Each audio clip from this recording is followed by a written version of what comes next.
gracias por continuar con nosotros en Ciencia Vital. Estamos hablando de un tema realmente apasionante porque son las plantas medicinales en nuestro estado de Chihuahua. Y la doctora Olivas ya nos contaba de algunas, sobre todo la gobernadora. Yo me acuerdo allá en la infancia que mi abuela la utilizaba ciertamente para algunas cosas que ella hacía ahí como tés o algo. Pero me acuerdo que la recortaba y las ponía en el baño o decía que para que no olieran los pies, no me acuerdo. Así como, y era como muy simpático porque salíamos y ahí estaba fuera la planta y podía ir a cortarle un pedazo, ¿no? Sí. Eso tiene que ver mucho con las tradiciones, ¿no, doctora? También, o sea, esto tiene así como todo un arraigo en la tradición mexicana y que, bueno, después afortunadamente ya los investigadores para decir efectivamente, ya se hace una serie de investigaciones y se puede demostrar para lo que sirve y para lo que no sirve. Claro, ¿Cómo funciona en ese sentido la investigación, doctora? Bueno, México es un país de tradición y nuestro estado no escapa a esa cultura que tenemos, esa riqueza cultural. Y pues es típico que para los mexicanos, que a veces las que nos curaban más eran las abuelitas y la mamá, que a veces los mismos médicos, ¿verdad? Antes de ir al médico, pues tómate un té de pasote para cuando te duele el estómago. Entonces, pues es algo que llama la atención para ser un tema de investigación, tanto desde el punto de vista cultural como desde el punto de vista médico y químico, ¿verdad? Porque pues los laboratorios farmacéuticos obtienen los principios activos el 80% de plantas. Entonces ya nos lo venden bastante procesado y bastante caro. Entonces, pues tenemos una riqueza inmensa en las plantas. Y en la universidad hemos hecho investigaciones sobre el uso de las plantas. Tenemos ya pues más de 10 años haciendo este tipo de investigación, en donde hemos detectado, como ahorita ya te mencionaba, varias, y entre ellas pues la gobernadora es una planta que llama mucho la atención. Incluso se ha estudiado en algunos otros países, pero en nuestro país falta más investigación sobre esos principios activos que podemos a lo mejor sintetizar y utilizar para la cura de varias enfermedades. Doctora, a mí me parece, y usted me dirá si estoy en lo correcto o no, que muchos médicos prefieren utilizar esta medicina tradicional, por así decirla. ¿Estoy en lo correcto? Bueno, al respecto, mi experiencia es que pues los médicos tienden más, por su misma formación, ¿verdad?, a usar la medicina alópata, y son pocos posiblemente los que recomiendan la medicina tradicional o la combinación, ¿verdad?, de ambas. Pero esto pues lo entendemos debido a la formación que tienen, ¿verdad?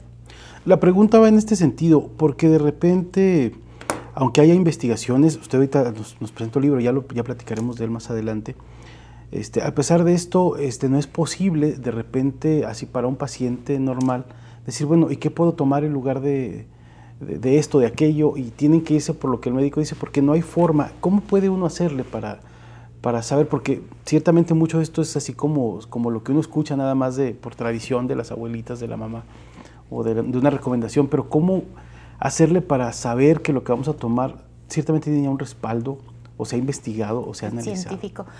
Es muy interesante tu pregunta y se me hace muy importante, porque la responsabilidad del cuidado de la salud es personal.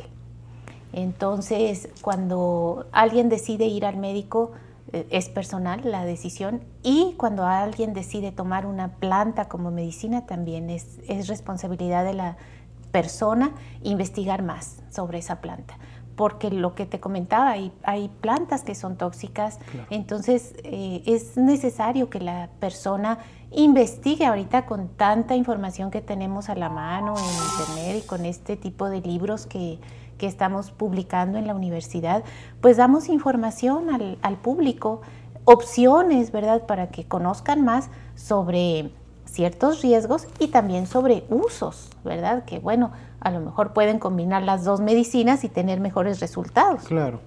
Sí, que eso es parte de lo interesante, es decir, dice alguien, bueno, tengo dolor de estómago y antes de tomarme una pastilla de ranitidina o no sé qué puedo usar antes de llegar a ese paso, ¿no? Para ver si mi organismo pues encuentra la forma de fortalecerse y de no afectarse en otras circunstancias, ¿no? Y de otra forma. Claro. Ya que estamos entrando en eso, doctora, y antes de irnos a nuestro siguiente corte, ¿por qué no nos dice algunas de las plantas que son más fáciles de encontrar o más simples de utilizar y que podamos dar así como consejo en este momento para quienes nos están viendo? Denos algunos, 2 o 3 ideas de plantas que se puedan utilizar muy simple, como decía usted ahorita, por ejemplo, a lo mejor un tecito de pasote, ¿no? Que se prepara de esta forma, algo así simple. Bueno, sí, pues que se comercializan aquí en el estado, pues sí, el té de pasote es buenísimo para el dolor de estómago y cuando hay diarrea es buenísimo, ¿verdad? Es lo mejor. El de epazote. El epazote, sí. Yo me acuerdo, bueno, para el sur o para el centro del país el epazote lo siembran las señoras ahí en macetas y exactamente, crece como si sí. Aquí en Juárez es más complicado, también, ¿o no? ¿O sí es más complicado por el clima, ¿verdad?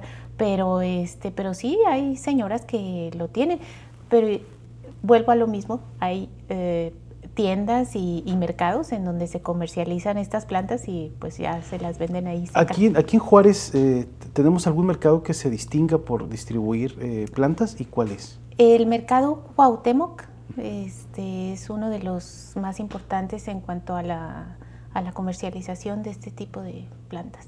Es que de repente, en verdad ocurre que, sobre todo pues cuando uno empieza a tener contacto con jóvenes, por ejemplo, ¿no? Por la escuela, por las clases y todo, se da uno cuenta que muchos ya no conocen ni siquiera el centro de la ciudad. De repente así como que sí. el mercado Cuauhtémoc, ¿y cuál es y para qué y cómo? y de verdad venden cosas ahí. Entonces, lo que usted dice me gusta para rescatarlo antes del corte. Es decir, México es un país de tradiciones y la tradición va formando a final de cuentas a los habitantes. Claro. Y nos va formando la identidad cultural, regional, nacional. Y de repente si empezamos a perderla por irnos al centro comercial grandote donde hay aire acondicionado, por irnos a ver exclusivamente las marcas que se comercializan gracias a la mercadotecnia, pues empezamos a perder en buena medida ese bagaje que nos caracteriza como mexicanos y aparte como integrantes de una comunidad. Entonces, parte de eso está interesante comentarlo ya aquí, antes de ir al corte, de decir, pues vayan a conocer el mercado Cuauhtémoc también. Claro que sí. Y confiemos en buena medida, si usted me permite esa palabra, esa expresión, confiemos en lo que nos dice la gente que las vende, ¿no? Decir, este té de gordolobo, se me ocurre ahorita, te sirve para esto, o este té de pasote te sirve para aquello. El gordolobo para la tos es buenísimo. Gordolobo para la tos. Sí. ¿Y ese cómo se prepara? ¿Es igual como té? Es como té. Sí, la mayoría de las plantas pues se utilizan como té, a veces como cataplasma, como infusión, ¿verdad? Muy bien, vamos a un corte, doctora. Regresamos para que hablemos acerca del libro que nos viene a presentar y para que cerremos hablando acerca de un herbario que tenemos en la universidad y de cómo es un proceso de investigación. Ya volvemos.